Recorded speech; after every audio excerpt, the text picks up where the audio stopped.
Representative Barbara Lee is joining us. She's a Democrat from California. Congresswoman, thanks very much for joining us.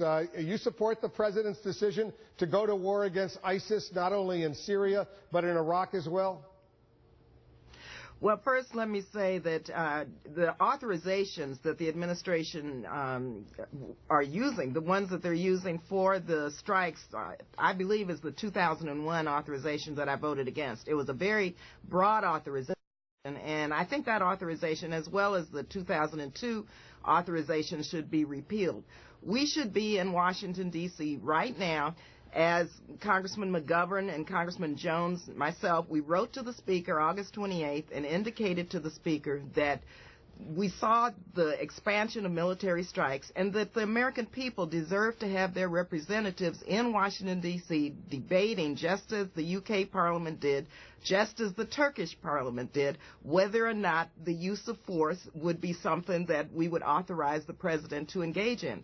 And so I think, bottom line, Wolf, we need to be in Washington, D.C. The American people need to hear the debate with regard to the costs and the consequences of the use of force, and then make a decision and cast a vote.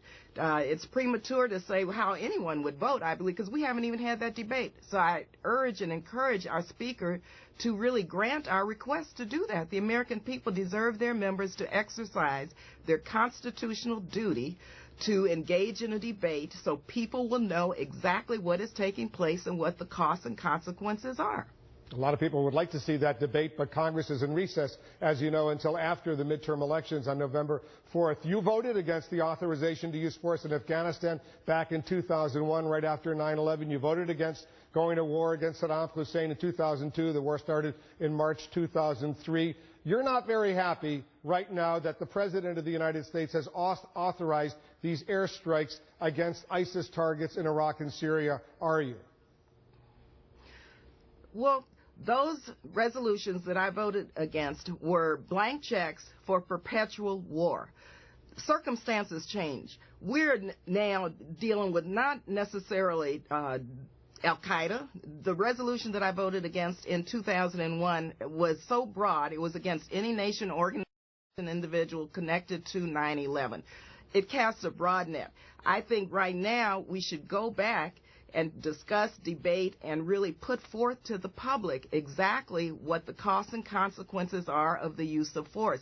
Those resolutions should be repealed. Other members I know, and on a bipartisan basis, I think we've said very clearly we would want to see those repealed and then engage in another debate. And so I, for one, like many members, really believe that prior to engaging in an increased use of force and in a war that has not been authorized nor declared, that the American people should have their members of Congress go on record and really engage in a debate so we know what this means to our national economy, to our national security, and what this means in terms of building schools and infrastructure and our healthcare system in our own country, and then make some decisions as it relates to the benefits and the costs of the use of force. But as Congress, stays in recess, they're not going to have that debate for at least another 5-6 weeks. Who knows if they're going to do it even during the lame duck session? We might have to wait until next year. Here's the bottom line question. In the immediate weeks ahead, is the President doing the right thing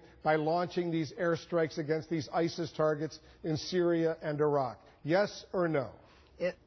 In the immediate weeks ahead, I believe that we have to be very careful in moving forward because we do not want to see any more danger, any more hostilities, any more anger and hostilities toward the United States. Well, we have to be very careful in how we use the use of force. The administration, the President as Commander-in-Chief, I think he's done a very good job in developing some regional strategies, but I don't want to see the military strikes undermine a political and diplomatic initiative in the region that would lead to a more permanent, first of all, disabling of and a more permanent solution. This is a war that has to be fought by those that is being affected in the Middle East. Yes, the President has laid out the fact that there is no military solution, and yes, that in the future this could be a possible threat to the United States, ISIS. But in the meantime, we have to make sure that the diplomatic and the regional initiatives are not undermined